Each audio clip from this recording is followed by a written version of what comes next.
할렐루야. 오늘 하루도 하나님의 은혜가 함께하는 귀한 삶이 되시기를 바랍니다. 이수영 권사님 어머니 소장순 권사님 장례 중입니다. 위에서 함께 기도해 주시기를 바랍니다. 예레미야 36장입니다. 예레미야 36장 1절입니다. 유다의 요시야 왕의 아들 여호야김 제4년에 여호와께로부터 예레미야에게 말씀이 임하니라. 이르시되 아멘. 하나님께서 예레미야에게 거듭 이야기한 것, 말씀하신 것, 그것은 끊임없는 남유다의 멸망입니다. 한 번 들었습니다. 그걸 외쳤습니다. 또 하나님의 말씀이 들려왔습니다. 그것을 외쳤습니다. 또 하나님의 말씀이 들려왔습니다. 그걸 외쳤습니다. 그런데 변하지 않는 겁니다. 어떻게 해야 합니까? 그 말씀을 또 전해야 할까? 이 말씀을 전할 때마다 예레미야에게 온 것 무엇입니까? 5절입니다. 예레미야가 바룩에게 명령하여 이르되 나는 붙잡혔으므로 여호와의 집에 들어갈 수 없으니. 예레미야가 하나님의 말씀을 전할 때마다 그에게 온 것은 회개와 간구와 그리고 순종이 아니었습니다. 예레미야가 하나님의 말씀을 전할 때 그에게 온 것은요, 끊임없는 오해, 편견, 그리고 세상적인 따돌림, 그리고 이러한 환란이 왔습니다. 때로는 물 없는 웅덩이에 갇히기도 하고, 때로는 진흙창이 된 웅덩이에 갇히기도 하고, 때로는 감옥에 갇히기도 하고, 끊임없이 사람들은 예레미야를 통하여서 매국노라고 하면서 그를 질타합니다. 한쪽에서는 예레미야를 죽여야 한다. 저를 죽이자. 왜요? 백성들의 마음을 분열하잖아요. 백성들의 마음을 흔들어 놓잖아요. 지금 이 유다가 바벨론의 침략을 한 번 당한 게 아닙니다. 거듭 당하고 있고, 그리고 1차적으로 바벨론의 포로로 끌려간 사람들이 있습니다. 거짓 선지자들은 이들에게 소망의 메시지를 전했습니다. 우리는 빨리 돌아갈 것이다. 때로는 2년 안에 우리는 저 예루살렘으로 돌아갈 것이다 하면서 소망의 메시지를 전했습니다. 남유다에 있는 백성들에게 아니야, 우리는 여호와의 성전이 있음을 통하여 평안에 안전에 끄떡없어 우리 견딜 수 있어 하면서 그런 메시지를 전하는 겁니다. 그런데 이 예레미야는 초지일관, 하나님의 심판, 그리고 바벨론의 포로, 그 다음에 하나님은 우리를 회복시켜 주실 것이다 라는 메시지였습니다. 변함이 없습니다. 그런데 그 말씀을 전할 때마다 예레미야에게 온 것은 끊임없는 환난, 핍박, 고난이었습니다. 지금 유다에게 지금도 예레미야는 붙잡혀 있습니다.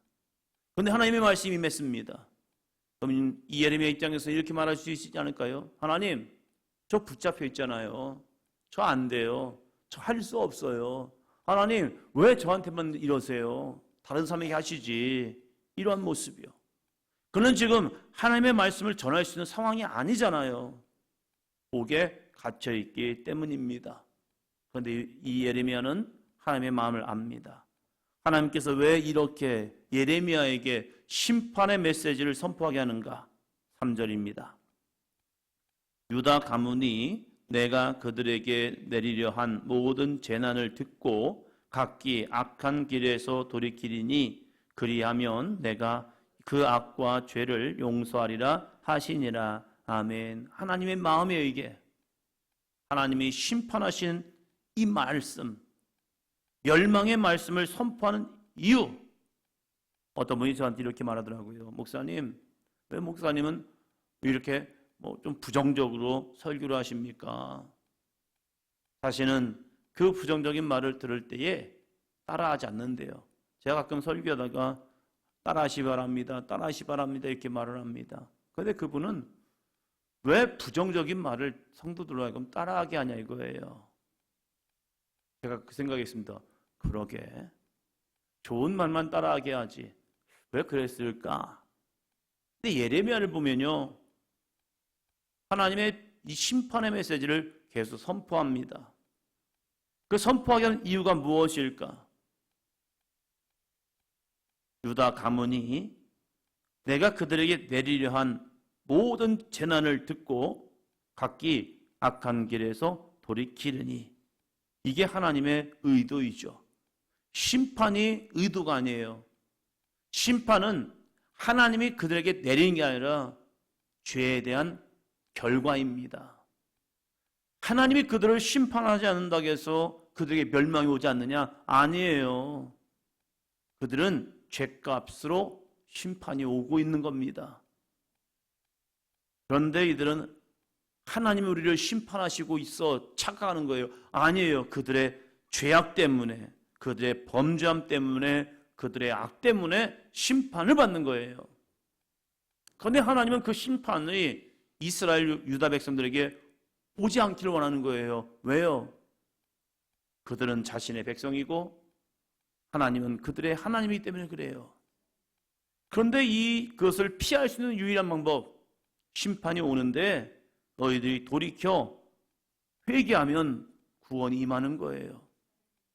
그래서 이 예레미야에게 저 말을 선포하지 않겠니? 나의 이 메시지를 선포하지 않겠니? 한데 그가 갇혀 있잖아요. 그러면 포기해야 합니까? 여기서 안 돼요 하나님이라고 해야겠습니까? 아닙니다. 예레미야는 이렇게 합니다. 6절이요. 너는 들어가서 내가 말한 대로 두루마리에 기록한 여호와의 말씀을 금식일에 여호와의 성전에 있는 백성의 귀에 낭독하고 유다 모든 성읍에서 온 자들의 귀에도 낭독하라. 아멘. 바룩에게 명령합니다. 부탁이 아니더라고요. 예레미야가 바룩에게 명령합니다. 바룩아, 너 잠깐 와봐. 갇혀 있으니까 바룩을 오라고 했던 것 같습니다. 바룩이 예레미야에게 왔습니다. 바룩아, 부탁해. 이게 아니라 바룩에게 명령하더라고요. 나는 붙잡혔어. 지금 여호와의 집에 들어갈 수가 없어. 그런데 너는 들어가서 내가 말한 대로 두루마리에 기록한 여호와의 말씀을 금식일에, 다른 날이 아니라 금식일. 이스라엘에게는 금식일이 공포되는 날이 있습니다. 그게 언제냐면 7월이요. 이 금식일은 온 백성이 회개하는 날입니다. 회개함을 통하여 1년 한 번 하나님 앞에 회개하고, 그리고 제사장은 여호와의 지성소에 대속죄일로 들어갑니다. 그래서 자신들의 죄가 하나님 앞에 사함받는 날입니다. 그 금식일에 여호와의 성전에 있는 백성의 귀에 낭독하고 유다 모든 성읍에서 온 자들의 귀에 낭독하라. 그날은 너무 중요한 날이기 때문에 온 이스라엘 가운데 백성들이 하나님 앞에 나와 금식일을 선포하고, 그리고 그들이 하나님 앞에 회개함을 통하여 대속죄일 날 하나님의 용서를 받는 날입니다. 그런데 중요한 게 있죠. 그 대속죄일이 되었기 때문에 용서받는 것이 아니라 용서는 회개하는 자에게 주시는 은혜라는 사실입니다.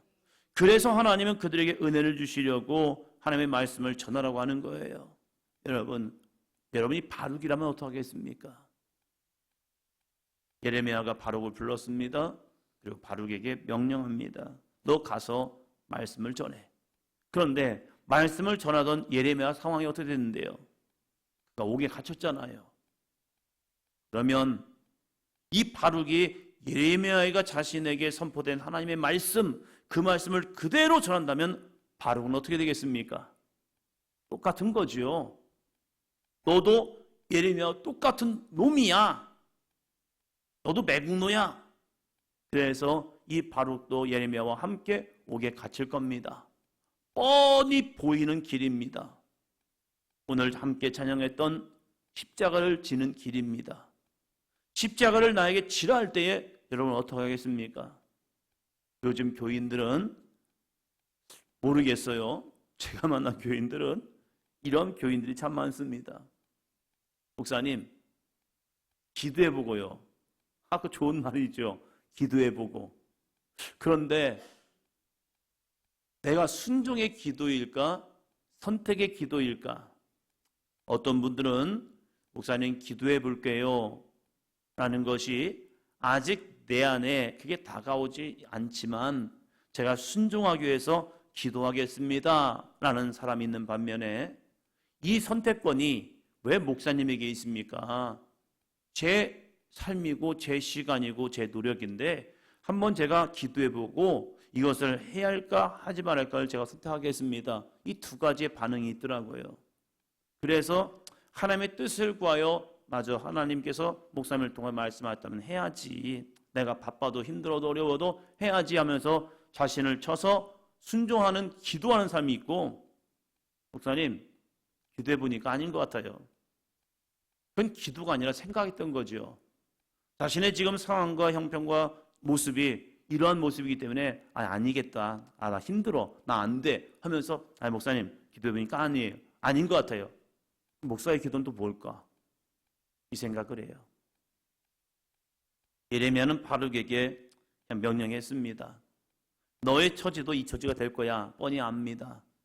그런데 이 예레미야는 바룩에게 명령하였고, 이 바룩이 참 대단한 겁니다.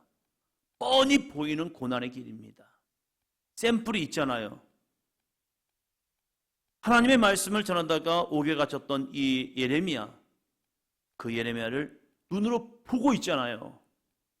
그런데 이 바룩의 모습입니다.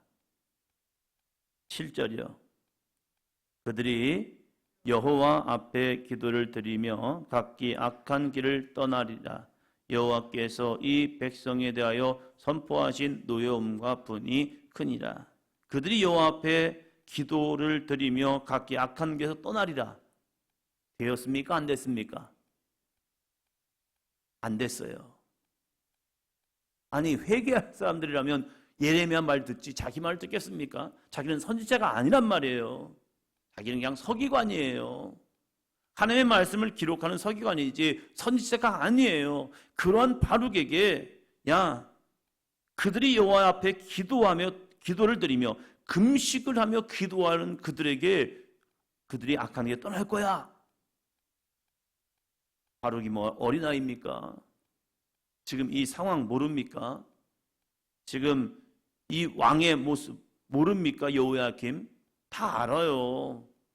그리고 백성들의 고관들의 행태도 다 알아요. 예레미야를 죽이려고 그렇게 막 하고 있는 고관들의 모습을 다 안단 말이에요. 근데 그들이 갑자기 자기가 예레미야가 전해준 하나님의 말씀을 낭독한다고 들었겠나? 그냥 낭독할 뿐이에요. 백성들아 들으라, 여호와께서 나에게 이렇게 말씀하셨다, 이게 아니라 여러분 들으세요. 하나님께서 예레미야 선지자를 통하여 말씀하셨답니다. 들으세요 하면서 그냥 우리로 말하면 성경을 그대로 읽어주는 거예요. 유명한 설교도 아니고 대단한 설교도 아니고 그냥 성경을 그대로 읽어주는 것은 바룩의 모습입니다. 그런데 이 바룩의 말을 누가 들을까? 바룩입니다. 8절이요. 네리야의 아들 바룩이 선지자 예레미야가 자기에게 명령한 대로 하여 여호와의 성전에서 책에 있는 여호와의 모든 말씀을 낭독하니라. 아멘. 네리야의 아들 바룩이 선지자 예레미야가 자기에게 명령한 대로 하여 여호와의 성전에서 책에 있는 여호와의 모든 말씀을 낭독합니다. 낭독했을 때 회개했나요? 아니에요. 몇몇 사람이 그걸 들었습니다. 듣고 마음에 찔림이 왔습니다. 특히 미가야라는 사람이 그 말을 듣고 그리고 몇몇 사람들을 초청하였고 이 바룩을 데려옵니다. 그리고 그 말씀을 그대로 읽어보라고 합니다. 낭독했을 때 이것을 왕에게 보고해야겠다 해가지고 왕에게 가져갔습니다. 왕이 이 서기관을 다른 서기관을 통하여 이 예레미야가 전했던 하나님의 말씀을 읽을 때에 그것을 그냥 불태워버립니다. 기분 나쁘다고요.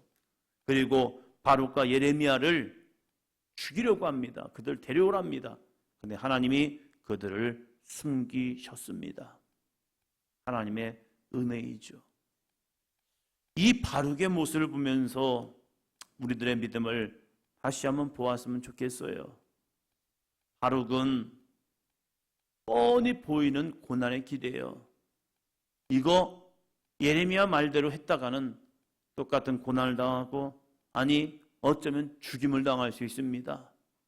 그런데 그 시대 속에서 예레미야가 갇혀있기에 그 갇혀있는 예레미야가 할 수 없는 일을 하나님은 예레미야를 통하여 바룩에게 명령합니다. 하나님의 직접적인 계시를 들은 예레미야, 하나님이 말씀하셨으니까 해야지 라고 하면서 그 길을 갑니다. 그러나 바룩은 하나님의 직접적인 말씀이 없었어요. 예레미야를 통하여 전파된 말씀밖에 없는 거예요. 그러면 바룩 입장에서는 한 발 물러설 수 있는 모습도 돼요. 나는 아니잖아요. 나는 직접 들은 게 아니잖아요. 직접 들은 것은 예레미야잖아요. 그럼 예레미야가 해야죠. 내가 할 것은 아닌 것 같아요.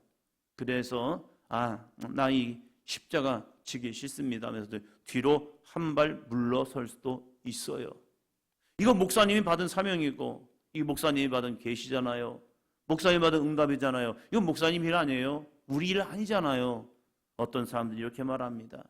이건 목사님이 해야 할 일이잖아요. 그런데 어떤 분들은요, 이것을 함께 그 짐을 지는 그러한 동역자들이 있습니다. 참 감사하죠. 하나님께서 목사님을 통하여 이런 말씀을 은혜를 주셨다면 우리도 기꺼이 순종하겠습니다 라고 하는 바룩 같은 아름다운 동역자들이 있습니다. 우리 교인들이 이러한 모습이 되었으면 좋겠어요. 뻔히 보이는 고난의 길, 뻔히 보이는 환난의 길, 뻔히 보이는 오해의 길입니다. 그런데 이 순종하는 바룩을 통하여 하나님은 은혜를 주십니다. 놀라운 은혜이죠. 우리들에게도 이러한 선택의 기로가 있습니다.